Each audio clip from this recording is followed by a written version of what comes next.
सत्य की विजय। हिम्मतनगर में धर्मबुद्धि और कुबुद्धि नामक दो निर्धन मित्र रहते थे। दोनों ने दूसरे देश में जाकर धन कमाने की योजना बनाई और अपने साथ काफी सामान लेकर विभिन्न क्षेत्रों में खूब भ्रमण किया और साथ लाए सामान को मुंह मांगे दामों पर बेचकर ढेर सारा धन कमा लिया। दोनों मित्र अर्जित धन के साथ प्रसन्न मन से घर की ओर लौटने लगे। गांव के समीप पहुंचने पर कुबुद्धि के मन में खोट पैदा हो गया। उसने सारा धन अकेले हड़पने की ठान धर्मबुद्धि से कहा, मेरे विचार से सारा धन गांव में लेकर चलना ठीक नहीं है। कुछ लोगों को हमसे ईर्ष्या होने लगेगी तो कुछ लोग अपनी जरूरत बताकर हमसे पैसा मांगने लगेंगे। यह भी संभव है कि कोई चोर या ठग हमें लूटने की यह योजना बना डाले। अतः हमें कुछ धन समीप के जंगल में किसी सुरक्षित स्थान पर गाड़ देना चाहिए। जरूरत पड़ने पर निकाल लेंगे। धर्मबुद्धि बेचारा भोला और सीधा साधा था। उसने सहमति जताते हुए कहा, तुम ठीक कहते हो मित्र, धन के लिए तो अपने भी बैरी बन जाते हैं। इसलिए हम अपने धन को इसी जंगल में किसी सुरक्षित स्थान पर गाड़ देते हैं। उसके बाद जंगल में एक सुरक्षित स्थान पर दोनों ने गड्ढा खोदकर अर्जित धन को दबा दिया और अपने घर की ओर चल दिए। घर आकर दोनों आनंदमय जीवन व्यतीत करने लगे।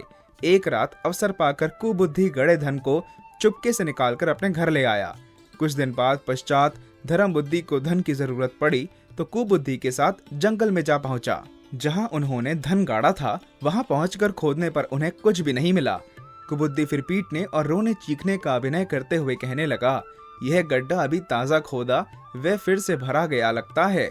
तुम्हारे मन में खोट आ गया है और धन को निकालकर मुझे सूचना देने का यह नया ढंग खोज निकाला है। मित्र, मैं तो ऐसा कर ही नहीं सकता। जैसा मेरा नाम है वैसा ही मुझ में गुण भी है। धूर्त, ज्यादा चतुर बनने की चेष्टा मत कर।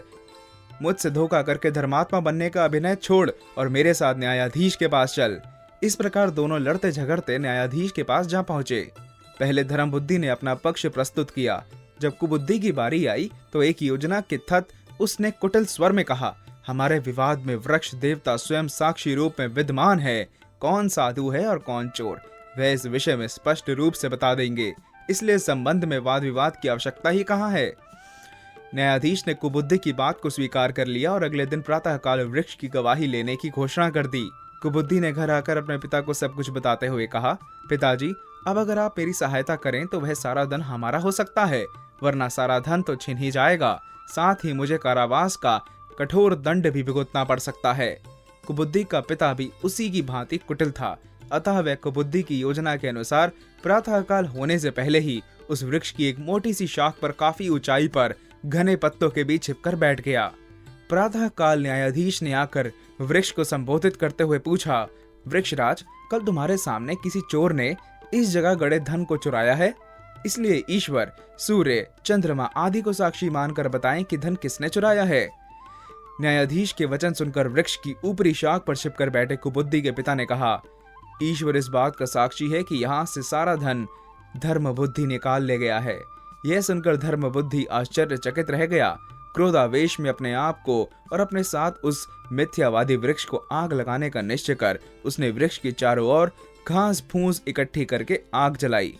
जब वह उसमें कूदने लगा तो पेड़ की शाख पर छिपकर बैठा कुबुद्धि का पिता वहां से कूदकर नीचे उतर आया और अपने पुत्र की सारी योजना न्यायाधीश को बताकर पश्चाताप करते हुए कहने लगा, मैंने अपने पुत्र की बातों में आकर झूठ बोलने का पाप किया है। धन कुबुद्धि नहीं चुराया है। आप हमें दंडित कीजिए न्यायदाता, हम पापी हैं। न्यायाधीश ने कुबुद्धि के पिता को दोष मुक्त माना पर कुबुद्धि को मृत्यु दंड दिया। उसे उसी वृक्ष पर लटकाकर फांसी दे दी गई और सारा धन धर्मबुद्धि को वापस लौटाने का आदेश दिया। कथासार, नीच व्यक्ति अपने लाभ हानि की चिंता ना करके दूसरों के विनाश की कामना करते हैं, लेकिन वे ऐसा करने में असफल हो जाते हैं। जैसे कुबुद्धि लाख प्रयत्न करने के बाद भी उस धन को पास ना रख सका जिस पर उसकी नजरें गड़ी थी और अंत में दंड का भागी बना।